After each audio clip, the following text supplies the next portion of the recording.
Good morning. Um, I had to skip yesterday, but that's fine. I'm also going to change up my content today because of a couple of things that have happened. My subject today is going to be those rejection letters and emails that authors, excuse me, will get.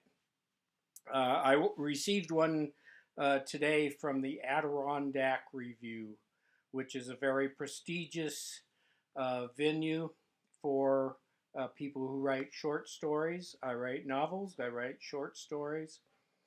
Several months ago, I sent the Adirondack Review a short story that I called The Carrot Cake Girl. It involves small town life, my typical area that I like to work with. But I did weave in a crime motif into this.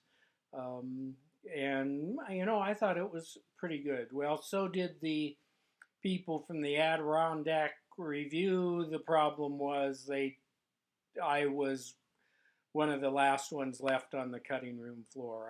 My short story will not appear in the Adirondack Review, and it's been 7 or 8 months since I sent that in there.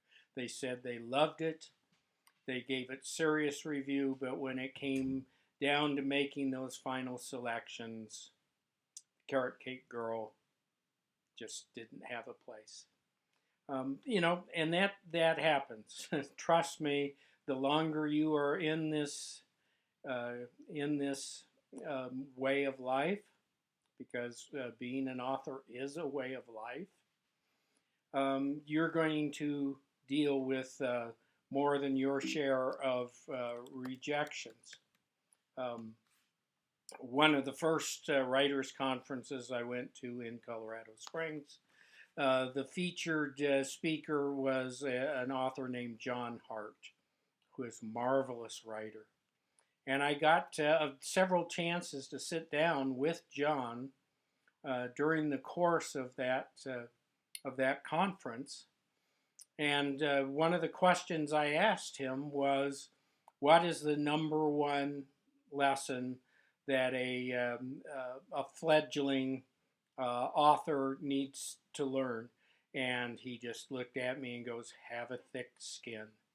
He says, "You are going to be rejected time and time and time again." He His first novel was called King of Lies.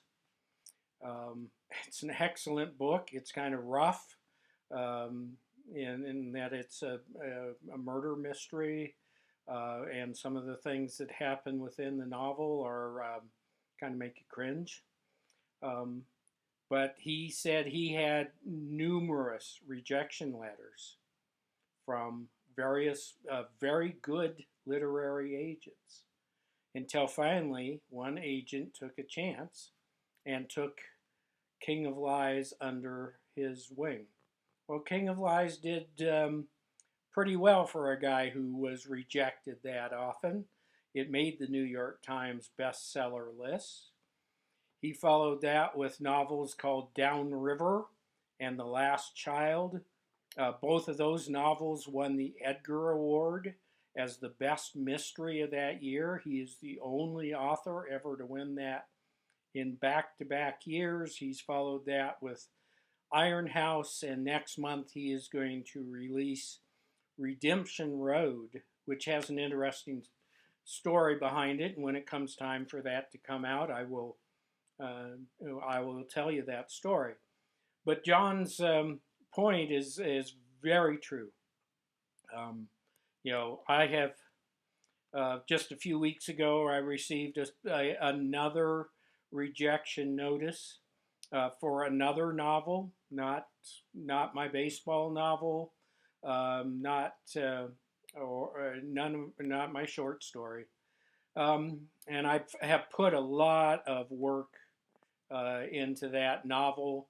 For those of you who follow my Facebook posts, uh, that novel is the one which is being reviewed by the all-female book club, which is going to be a challenge because my protagonist in that is actually kind of an SOB. He's not going to be very likable for a lot of females. But anyway, one of the agents I sent out a query letter to was Don Moss. Anyone who has spent time going after literary agents, or if they've been at a writers' conference in which they were lucky enough to have Don Moss as a speaker, lecturer, and teacher. Yeah, he's a heavyweight in the business. I went to one of his writers' workshops about 3 years ago, and boy, talk about an intensive week that was so richly rewarding. Anyway, so I sent off to Don, and you know, that novel isn't the kind of novel that Don Moss has been taking recently. And yes, I did get a rejection letter from Don, but it was nice. He says, "I'm sorry for the delay in getting back to this, but I gave this great consideration. But I am keeping my number of novels that I am shepherding through to a very few right now. But keep pitching it because just keep pitching it. Which means he saw something there, even if it's just a kernel, that goes, this could be a really good novel. But that's that's a large part of this business. John Hart's advice to have a thick skin is mandatory. I have yet to have one of my books be taken by a literary agent. I've come close a couple of times. I've had times when they will ask to see large sections of my manuscript, and they'll come back and go, you know what? Well, I like it, but it's just not what I'm looking to represent at this time. Thick skin, better have it. The one thing that helps me is I was a journalist. If there are several jobs where you would have to have a thick skin, and a journalist is one of them. There have been stories that I wrote that spawned a march in the street in Baker, Oregon. There have been times when I've had people walk into the office after I have written a column or written a story and sit there and go on for 15 minutes about just what a terrible person I must be to sit there and do what I did in that story or in that column. And you know what? After a while, you develop a thick skin. In fact, it is such a tough business that you develop a hard shell. So, these rejection letters, each one kind of digs into your heart and soul a little bit because I pour a lot of myself, my creative juices into these stories, and I'm happy with what I've done. I just haven't been able to grab the brass ring. So it goes. I keep writing.